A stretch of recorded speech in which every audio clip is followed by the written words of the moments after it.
In this video is about the woman who changed England, Anne Boleyn, and the English Reformation. A video focusing on her pivotal role in the religious and political upheaval of the 16th century, exploring how her ambition and influence shaped the course of history. But before we begin, don't forget to like and subscribe to help us grow our channel. The figure of Anne Boleyn looms large in the annals of English history, a spectral presence whose ambition and influence irrevocably altered the course of a nation. Her story is far more than a tragic romance or a cautionary tale of royal favor. It is a profound study in the convergence of personal ambition, political upheaval, and religious reform.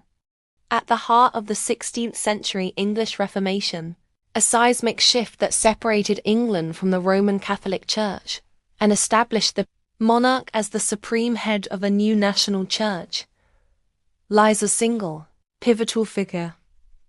A woman whose unwavering refusal to be a mere mistress propelled a king to dismantle a millennium of ecclesiastical tradition.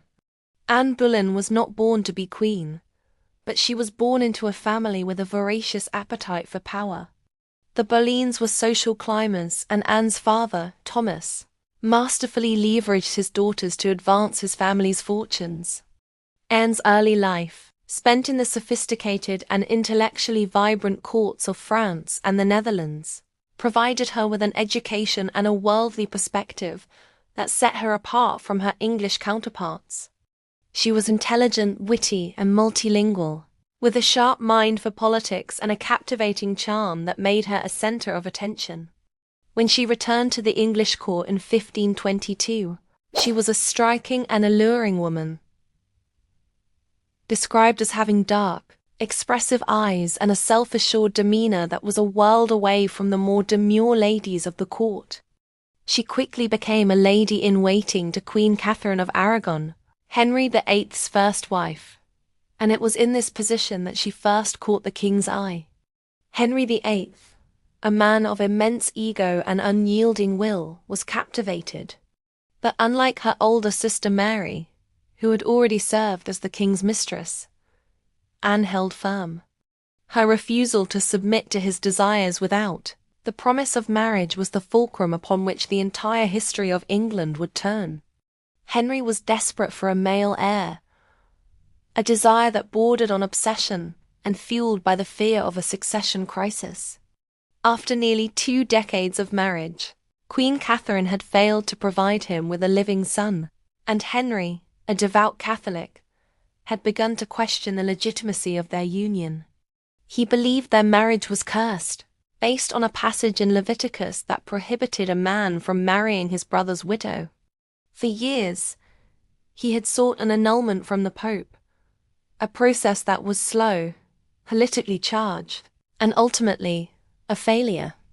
The Pope, Clement VII, was under the control of Catherine of Aragon's nephew, Holy Roman Emperor Charles V, who would not allow his aunt to be so publicly shamed. The political deadlock in Rome was a personal and dynastic crisis for Henry, and Anne Boleyn's steadfast refusal to become his mistress became the catalyst for a radical solution. Her ambition and Henry's infatuation created a powerful, irresistible force. Don't forget to like and subscribe to help us grow our channel. Anne was not merely a passive object of the king's affection. She was an active participant in the political maneuvering that followed.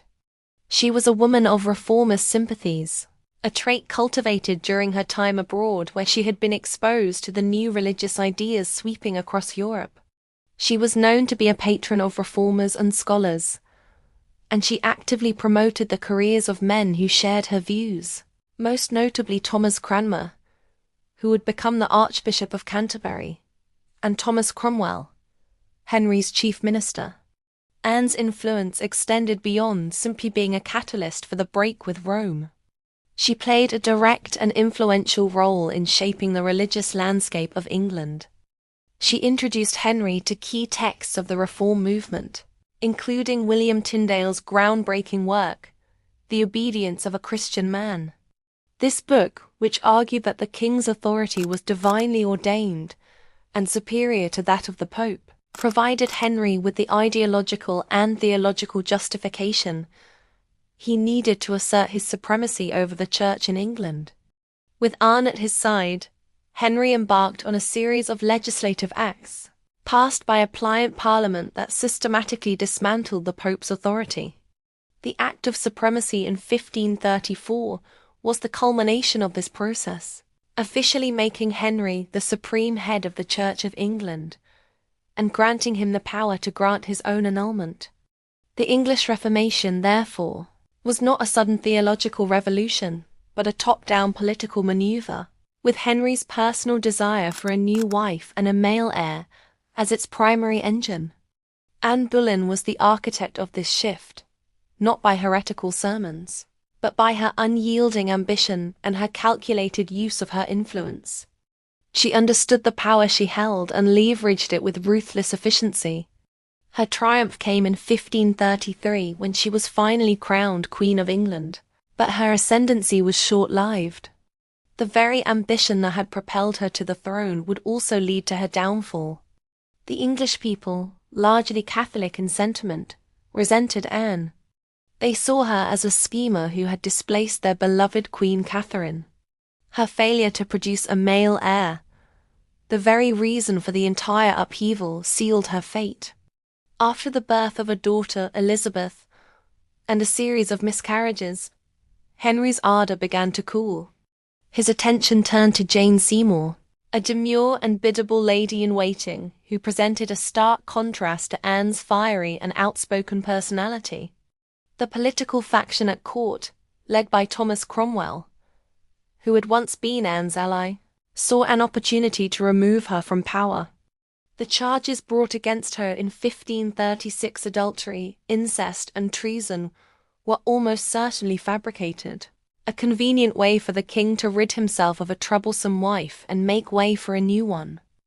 Don't forget to like and subscribe to help us grow our channel.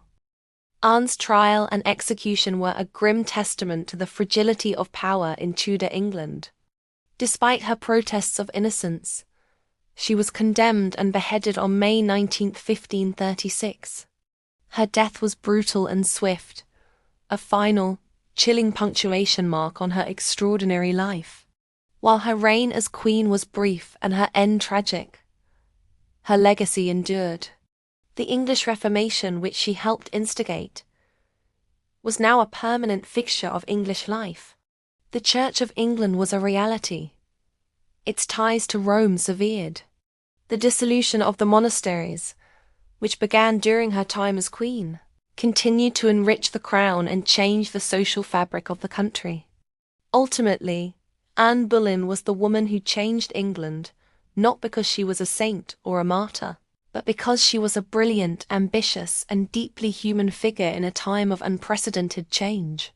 She exploited the weaknesses of a king and the political and religious tensions of a nation to achieve her goals.